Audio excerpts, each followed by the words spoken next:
Hey everyone, welcome to the channel. My name is Amanda Gates, and today I want to share with you 3 things that I commonly see that are disrupting real estate transactions. I actually became a real estate agent here in Nashville last year, and part of the reason that I did it was because I kept seeing my clients make pretty common mistakes, either buying or selling their home. And so what would happen is that they would start the process and buy the home, or they would list their house and put it up for sale and it wouldn't sell. Or, if they were trying to buy something, they kept running into trouble. So I thought, you know what?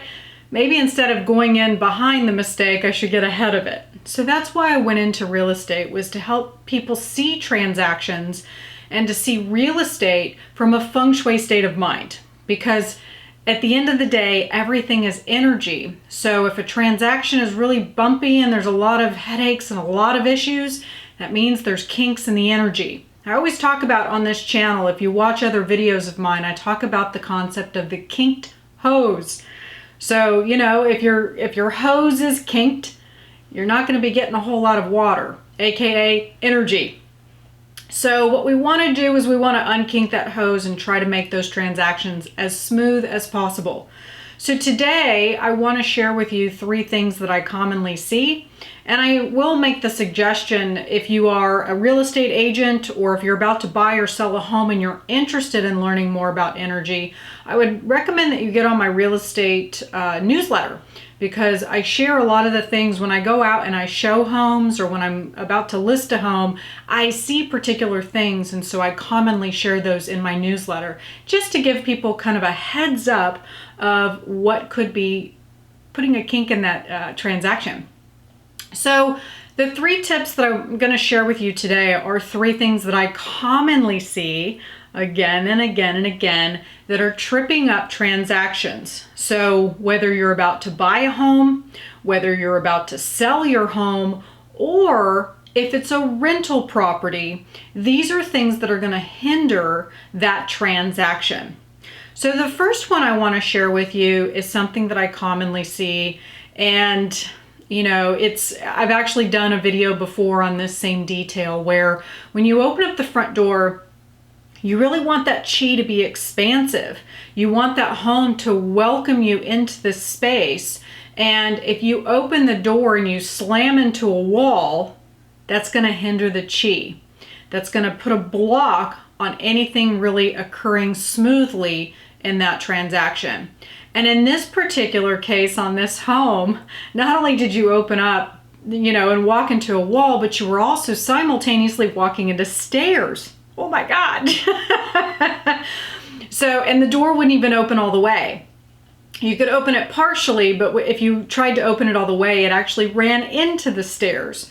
So it was very awkward. So that creates awkward chi. When you walk into that space, I listened to what this particular home was for rent, and I listened to the people that were walking into the space, and it was always something to do with awkwardness, or this is weird, or this is strange, or oh my gosh, this is really tight.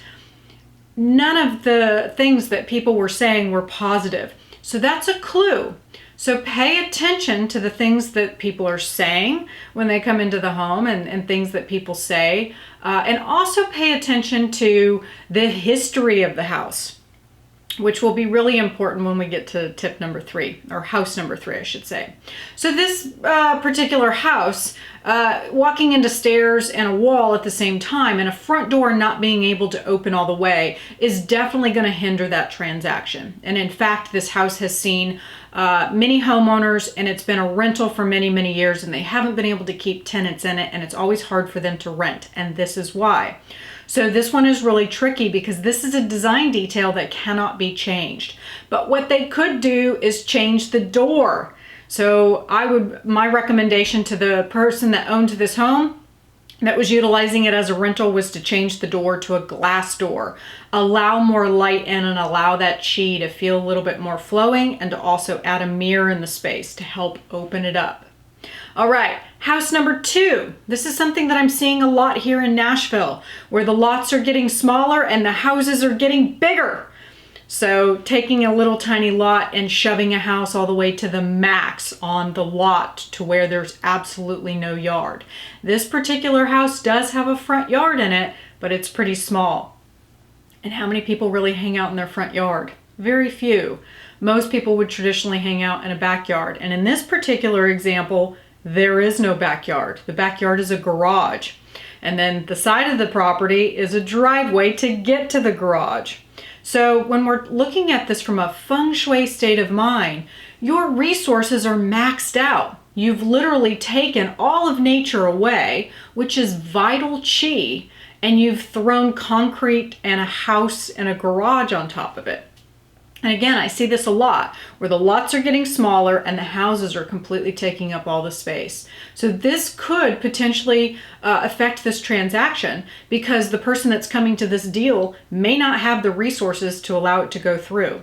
And if they do, and they get this transaction, let's say that the purchase goes through and they buy it, they may not have the funds to keep it up, and the house may transition a lot. You may see a lot of homeowners come and go. So again, that's really important to look at the history of a home and to see how many times it turns over, because that's unstable chi. House number 3. This is the one that I was just talking about, where you want to look at the history of things. This is a very common thing in Feng Shui when we see a house at what's called a T intersection. So you can see the stop sign there in the upper right corner of this home. And when you're looking at it, I'm sitting at the stop sign here. This was a house that I showed to a buyer on Monday, and I knew right away that this was not the house for them. When you have a house at a T intersection like this, basically the cars drive up and all of that chi, that tiger energy that it's often called, is slamming into the house. And so what happens is all of that energy is hitting it. And so again, it creates instability. And it can, for a homeowner that's real sensitive, that can feel energy, they'll tend to feel frenetic. They'll feel, anxious and unstable and fidgety. They can't sit still, but they also can't get anything done because they can't focus. So this can tend to be a very unstable energy, and a lot of things can happen to this homeowner. A big one is lawsuits. So, if you're about to buy a home, or if you live in a home that's like this, you could be experiencing things like this. So typically when you look at the transactions of a home that's on a T intersection like this, there tends to be a lot of turnover, which again is a lot of chi coming and going. So that can create a lot of instability. So if you're about to buy or sell a home, these are some great tips to help you in your journey. And if you're trying to rent a home, or maybe you're going to buy a piece of property to rent out, it's a great rental market right now. These are things that you want to pay attention to, because it could screw up your transaction. Make sense?